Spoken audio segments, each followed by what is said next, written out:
El proceso de adquisición de la lengua escrita, semejanzas y diferencias entre niños y adultos. En el marco de una investigación sobre el proceso de adquisición de la lengua escrita en adultos, se conformó un grupo de alfabetización con el propósito de recopilar datos que permitieran comparar las semejanzas y diferencias de este proceso en adultos y en niños. Para ello, utilizamos entrevistas clínico-críticas que se fundamentan en la teoría psicogenética, que concibe al sujeto como actor del proceso de construcción del conocimiento. Lograr que los adultos expresen lo que en verdad están pensando sobre un aspecto muy específico de la escritura y no lo que consideran como la respuesta correcta o esperada por el adulto alfabetizado, requiere de un entrenamiento por parte del entrevistador y de un contexto de confianza que se logró solo a través de la creación de un grupo de alfabetización conformado por señoras que se encuentran en un rango de entre 50 y 70 años, quienes nacieron en diversos estados de la República, pero radican en la Ciudad de México desde hace más de 20 años. Todas abandonaron la educación formal antes de aprender a leer y escribir, y todas, al menos una vez, intentaron aprender en campañas de alfabetización, pero también las abandonaron. En este contexto se presenta el análisis de 7 señoras que conformaron este grupo de alfabetización. En nuestros resultados identificamos evidencias de casi todas las etapas. Sin embargo, para fines de esta presentación me centraré en lo que respecta a las semejanzas en torno a los conflictos con el nombre propio, la hipótesis silábico-alfabética con valor sonoro convencional y desorden con pertinencia, y sobre algunas diferencias como la doble función del comodín durante la transición a la hipótesis alfabética, la segmentación antes de la hipótesis alfabética y la inversión de la lectura en sílabas que comienzan con vocal. Finalmente, voy a concluir con 5 conclusiones que resumen de manera muy general los principales hallazgos de esta investigación. Sobre los conflictos con el nombre propio.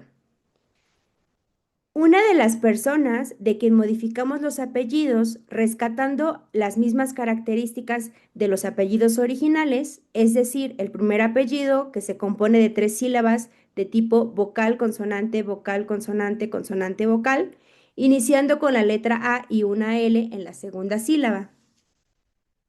Se le proporcionó a Rosalía todas las fichas de madera con las que se escribe su nombre completo. Ella sabe escribir su nombre de memoria, por lo que esta actividad no representó mayor dificultad. Sin embargo, cuando le pedimos que leyera, su primera lectura fue completamente silábica. En su segundo intento, trató de usar las primeras 2 letras para leer ro y después sa, y se mostró preocupada al ver que tenía que darle valor a todas las demás letras. En su tercer intento, trató de integrar en las primeras 3 letras su nombre completo, Rosalía. En su cuarto intento, su hipótesis silábica coincidió con el inicio de su segundo apellido, por lo que lo lógico para ella fue leer a Colman para ocupar las letras que quedaban del primer grupo de letras, de forma que leyó Rosalía a Colman.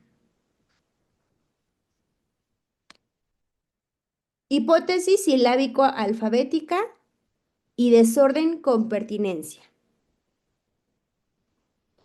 En este ejemplo se muestra el procedimiento para la elaboración de una receta de flan.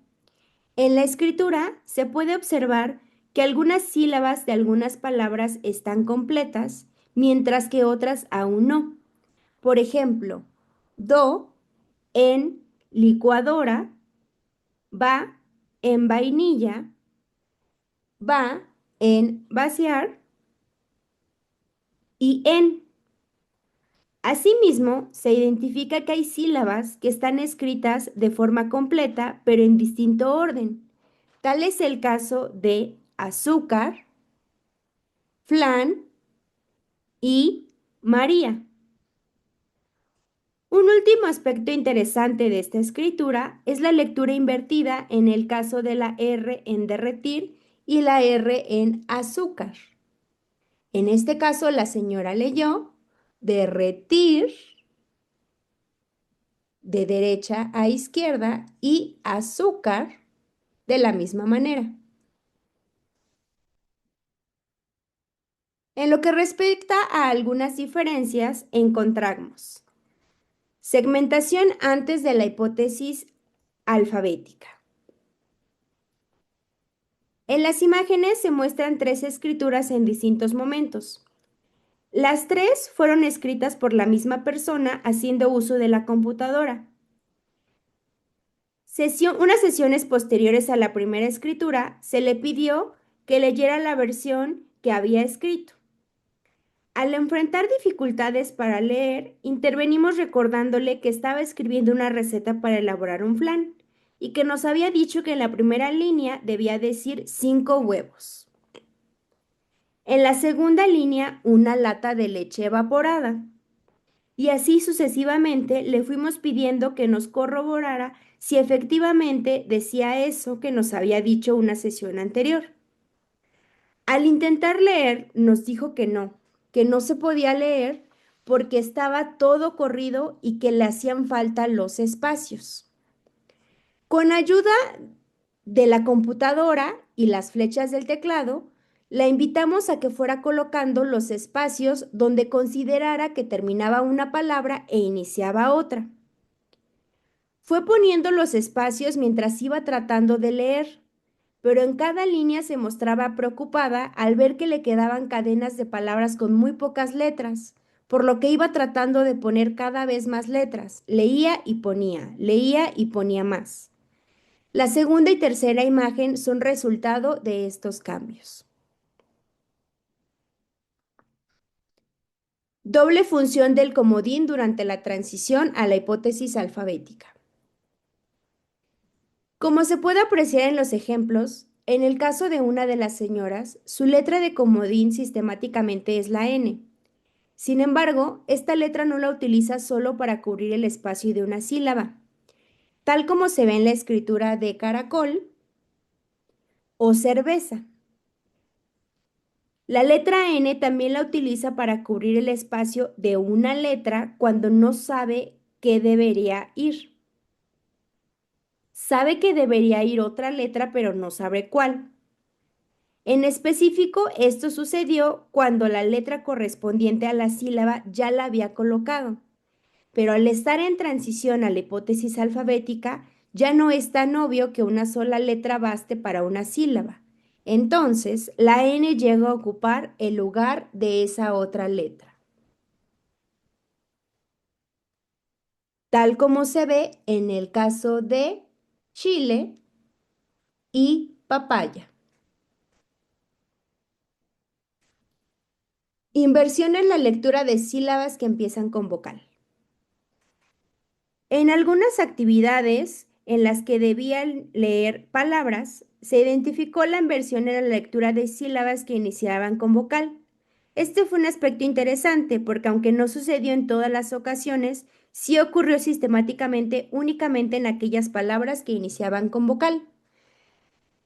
Tal es el caso de la lectura de agua, que intentaba leer como ga, aceite, que en la primera lectura trató de leer como sa y en la segunda lectura como ka, elote, que trató de leer como le, to, atún, que trató de leer como ta, almendras, que trató de leer como ta. Conclusiones. A partir de esta investigación, constatamos que las mayores similitudes se encuentran en el periodo silábico y silábico alfabético de la escritura. Corroboramos que al igual que sucede en el caso de las investigaciones con niños, los adultos también tienden a pensar que solo se escriben los nombres de las cosas, los sustantivos, para que una oración pueda leerse. Esto lo vimos principalmente en la escritura de las recetas. En cuanto a las diferencias, identificamos el doble uso del comodín. se utiliza para cubrir las sílabas faltantes en algunas palabras, así como para ocupar el lugar de una consonante faltante en sílabas del tipo consonante-consonante vocal. En el caso de adultos, la segmentación ocurre antes de la consolidación de la hipótesis alfabética. Incluso permite que los adultos puedan acercarse cada vez más a la hipótesis alfabética. Inversión de letras en la lectura de algunas palabras. Esto no está registrado con niños hasta el momento. En nuestras evidencias sucede al leer palabras que inician con vocal.